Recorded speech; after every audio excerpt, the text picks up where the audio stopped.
Il ne tombe pas amoureux. Il s'effondre dedans. Un sourire, une conversation, un moment fugace d'attention. Et soudain, cela ressemble au destin. Comme si l'univers avait murmuré « Les voilà, l'élu ». Mais Alan Watts vous aurait dit que ce n'est pas de l'amour. C'est un désir déguisé en amour.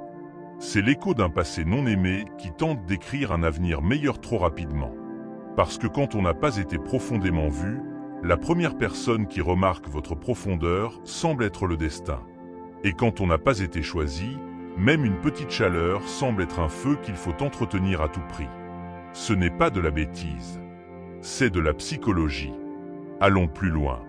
La faim derrière le cœur. Tomber vite n'est pas une question d'imprudence. C'est une question de famine. Une famine émotionnelle. Alan Watts a un jour décrit l'amour non pas comme quelque chose dans quoi on tombe, mais comme quelque chose dans quoi on se dissout. Quand votre identité est assez fluide pour fusionner avec l'autre. Mais que se passe-t-il quand cette identité n'a jamais été entière dès le départ? Quand quelqu'un se sent vide à l'intérieur, l'amour devient une drogue, une bombe apaisante, une mission. Ils ne veulent pas tomber. Ils veulent être rattrapés parce qu'au fond d'eux, ils ne cherchent pas vraiment un partenaire. Ils cherchent un sauveur. Un père qu'ils n'ont jamais eu. Une mère qui ne les a jamais embrassés. Un ami qui ne les a jamais quittés. La vitesse n'est pas du romantisme. C'est de la panique. Une tentative désespérée de sécuriser de l'affection avant qu'elle ne disparaisse. Donc quand ils vous bombardent de messages, fantasment sur votre avenir ou parlent d'éternité avant le deuxième rendez-vous, ce n'est pas de l'obsession. C'est un sans-abri émotionnel. Ils désirent tellement le réconfort de l'appartenance qu'ils vous enveloppent dans leur histoire avant même de vous demander qui vous êtes. Pourquoi cela semble si réel? Si vous êtes déjà tombé vite, vous savez à quel point c'est enivrant. Les papillons dans le ventre, la musique qui soudain prend sens, les heures qui semblent des minutes. Ce n'est pas une comédie. C'est réel. Du moins pour votre système nerveux. Parce que quand quelqu'un vous accorde de l'attention, votre corps se souvient de toutes les fois où il n'en a pas eu. Chaque abandon, chaque trahison, chaque fois où l'amour semblait mérité plutôt que donné. Le cerveau s'illumine. Non seulement du plaisir présent, mais du soulagement d'être enfin choisi. Vos blessures d'enfance hochent la tête avec approbation. Ceci est enfin en sécurité. Mais ce n'est pas de la sécurité. C'est de la familiarité.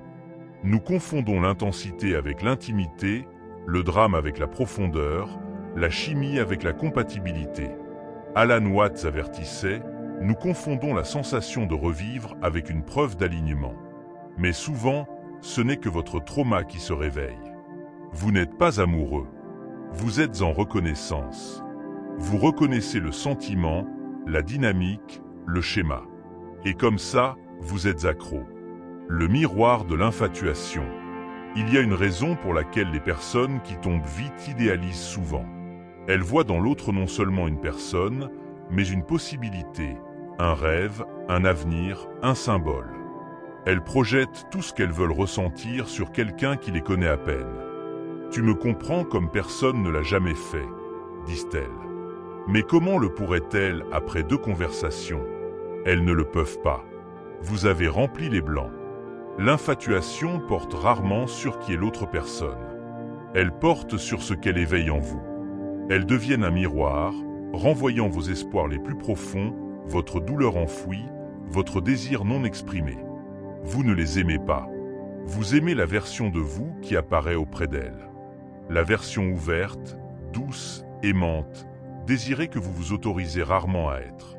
Ce sentiment devient addictif, pas la personne. La version de vous-même que vous croyez qu'elles seules peuvent déverrouiller. Le rôle de la fantaisie. Les personnes qui tombent amoureuses trop vite vivent souvent plus dans leur imagination que dans la réalité. Non pas parce qu'elles sont naïves, mais parce que l'imagination était une survie. Quand le monde réel faisait trop mal, elles en construisaient un meilleur dans leur esprit. Donc maintenant, même adultes, la fantaisie s'active plus vite que les faits. Elles voient des drapeaux rouges et les peignent en blanc. Elles ignorent les désaccords parce que la trame narrative est trop belle. Alan Watts décrivait ce piège magnifiquement.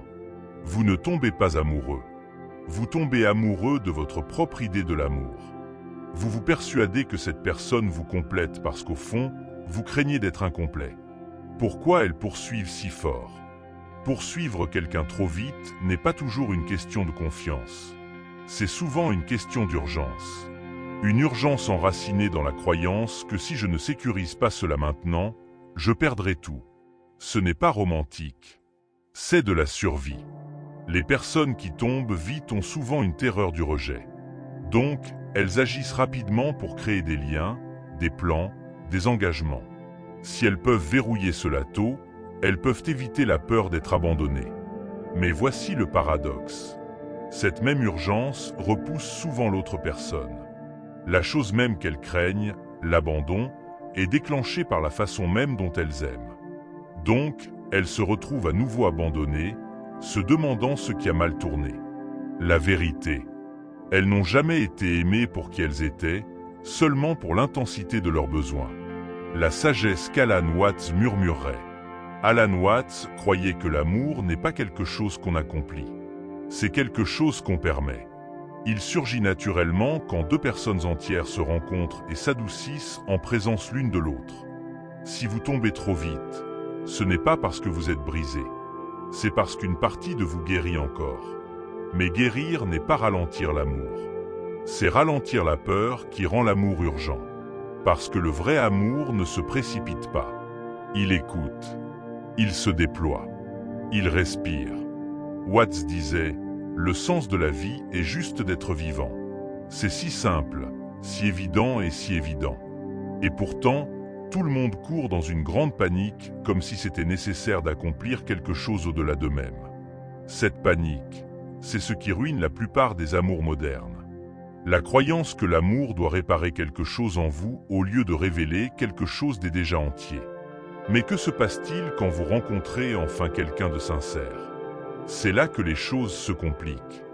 Parce que la même urgence qui vous protégeait autrefois peut maintenant détruire ce qui est réel. Et ce que vous faites ensuite définira le genre d'amour que vous attirerez pour le reste de votre vie. Allons plus loin. C'est beau, n'est-ce pas? À quel point le cœur peut espérer vite. À quel point l'âme murmure facilement, peut-être cette fois-ci. Mais la beauté peut être aveuglante. Surtout quand elle est enracinée dans la douleur. Parce que le moment où quelqu'un vous voit enfin, ce n'est pas seulement agréable. C'est rédempteur. Comme si toutes les années de rejet en valaient la peine. Comme si vous étiez enfin récompensé pour votre souffrance. Et donc vous le saisissez fermement. Vous le nommez amour avant même qu'il ait eu le temps de respirer. Mais Alan Watts nous avertissait. Tenter de se définir est comme essayer de mordre ses propres dents. Et en amour, la plupart des gens n'aiment pas l'autre. Ils essaient de se trouver en eux. C'est pourquoi cela fait si mal quand ils partent. Ce n'est pas seulement une peine de cœur, c'est un effondrement d'identité. Quand vous devenez l'émotion, pas l'observateur. Les personnes qui tombent amoureuses trop vite ne ressentent pas seulement des émotions. Elles les deviennent. Elles ne disent pas « je me sens attaché ». Elles disent « c'est l'élu ». Elles ne disent pas « je suis excité ». Elles disent « j'ai enfin trouvé la paix ». Et c'est là que se cache le danger. Parce que quand vous devenez l'émotion, vous cessez d'observer. Et quand vous cessez d'observer, vous cessez de voir l'autre personne clairement. Vous voyez ce que vous voulez voir. Vous entendez ce que votre cœur veut entendre. Et vous ignorez la voix tranquille qui murmure « quelque chose cloche ». Alan Watts croyait que la souffrance n'est non pas de la douleur, mais de l'attachement à l'illusion. Et l'amour rapide est souvent l'illusion la plus rapide à laquelle nous nous accrochons. Ce n'est pas que l'amour n'est pas réel. C'est que la version de la personne pour laquelle vous êtes tombé n'existe pas vraiment. Le saboteur silencieux, la peur d'être seul. Au centre de l'amour rapide se trouve quelque chose dont nous ne parlons pas assez. La solitude. Pas celle où vous êtes physiquement seul, mais celle où personne ne comprend ce que vous ressentez. Ou même dans une foule, vous vous sentez invisible. Où vos vérités les plus profondes reviennent en écho sans réponse. Donc quand quelqu'un s'assoit enfin en face de vous et écoute, vraiment écoute, cela ressemble à de la pluie après la sécheresse. Ils n'ont même pas besoin d'être parfaits. Ils ont juste besoin d'être présents. Et à cet instant, la solitude devient si douloureuse à revisiter que vous ferez n'importe quoi pour l'éviter. Même si cela signifie forcer l'amour à arriver. Même si cela signifie ignorer les signes, trahir votre propre intuition ou vous précipiter vers quelqu'un qui n'est pas fait pour vous. Vous ne les voulez pas autant que le sentiment qu'ils vous donnent. Et ce sentiment est temporaire. Parce que si l'amour est bâti sur la peur, il s'effondre au moment où la peur revient. La voie rapide n'est pas réelle. La culture moderne glorifie tout instantané. Attraction instantanée, chimie instantanée, âmes sœurs instantanées. Mais l'amour n'est pas Amazon Prime. Et les personnes qui tombent trop vite confondent souvent la vulnérabilité émotionnelle avec une connexion spirituelle. Elles diront « Je me sens si proche de toi ». Alors qu'en réalité, elles ont juste échangé des histoires de trauma en une seule soirée. Mais la vraie proximité ne se précipite pas. Elle résiste à la performance. Elle attend que la confiance fleurisse. L'amour rapide saute l'étape du sol. Il plante des fleurs dans l'air. Elles fleurissent vives et rapides, mais elles ne durent jamais. Alan Watts disait « Plus une chose tend à être permanente, plus elle tend à être sans vie ». Il ne disait pas que l'amour ne devrait pas être engagé. Il avertissait que quand nous essayons de forcer la permanence, nous tuons la spontanéité. Nous transformons l'amour en objectif, pas en cadeau. Comment l'enfance façonne ce schéma? Remontons un peu.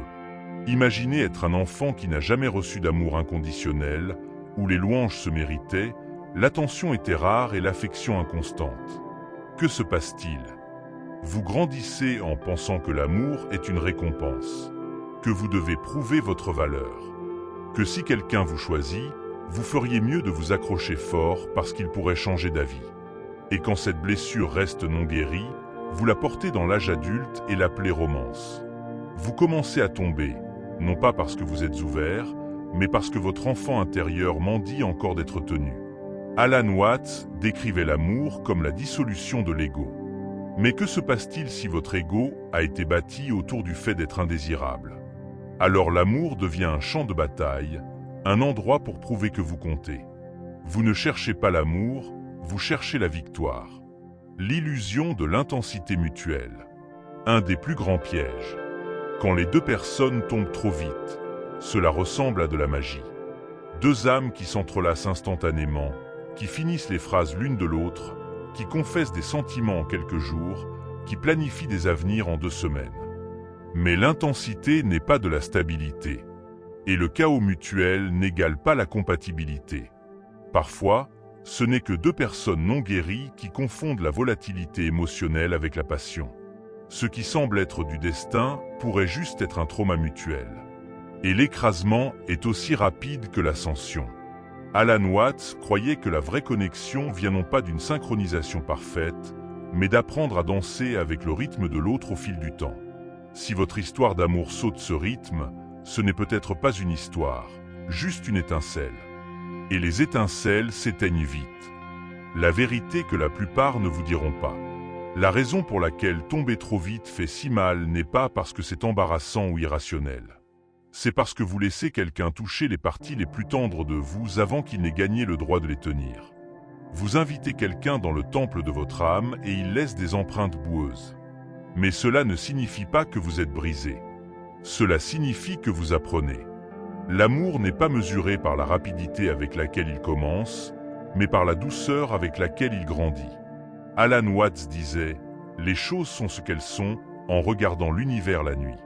Nous ne faisons pas de comparaison entre étoiles bonnes ou mauvaises, ni constellations justes ou injustes. Peut-être que votre vitesse n'est pas un défaut. Peut-être est-ce un reflet de votre profondeur. Mais la profondeur a besoin d'espace. Et l'amour, pour être vrai, a besoin de temps. Mais que se passe-t-il si vous ralentissez, enfin, et qu'il ne reste pas? C'est la peur, n'est-ce pas? Que si vous ne tombez pas vite, vous les perdrez.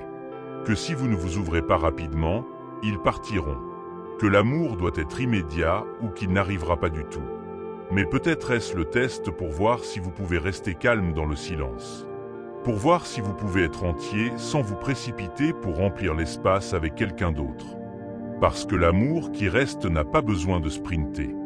Il s'assoit avec vous tranquillement, même quand rien n'est certain.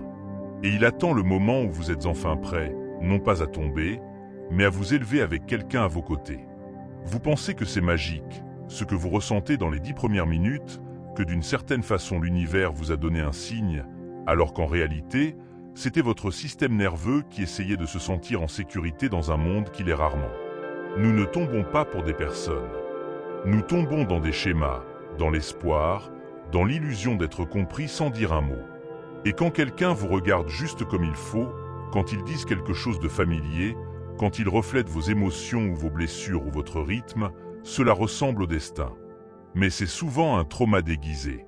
Pas chaque sentiment profond est une connexion profonde. Certains sont des échos. Certains sont des répétitions. Certains sont de la survie. Ils ne vous aimaient pas. Ils vous reflétaient. Tomber amoureux trop vite est souvent l'inconscient qui crie « Enfin, quelqu'un qui me comprend ». Mais Alan Watts nous rappelle que plus une chose tend à être permanente, plus elle tend à être sans vie. L'amour rapide semble vivant, mais souvent, il est juste rapide. Quand vous vous précipitez vers l'amour, vous passez à côté de la réalité. Vous voyez ce que vous voulez voir, pas ce qui est vraiment là. Leur silence devient mystère. Leur inconstance devient un test. Leur distance devient votre mission. Vous créez une trame narrative. Vous jouez un rôle. Vous les cassez dans un rôle qu'ils n'ont jamais accepté. Et ensuite vous vous demandez pourquoi cela fait si mal quand l'illusion s'effondre. Ce n'est pas qu'ils ont brisé votre cœur. C'est que vous leur avez donné un cœur qui n'était pas prêt à être tenu. L'amour n'est pas une mission de sauvetage. Quand vous tombez amoureux trop vite, vous ne choisissez souvent pas la personne. Vous choisissez la possibilité, le potentiel, la fantaisie d'être aimé de la façon dont vous ne l'avez jamais été auparavant. Et donc vous projetez, vous vous attachez excessivement, vous poursuivez la proximité comme si c'était de l'oxygène. Vous confondez le chaos avec la chimie. Vous romantisez la douleur comme passion. Vous confondez être besoin avec être aimé. Mais le vrai amour ne commence pas par le désespoir. Il commence par la conscience.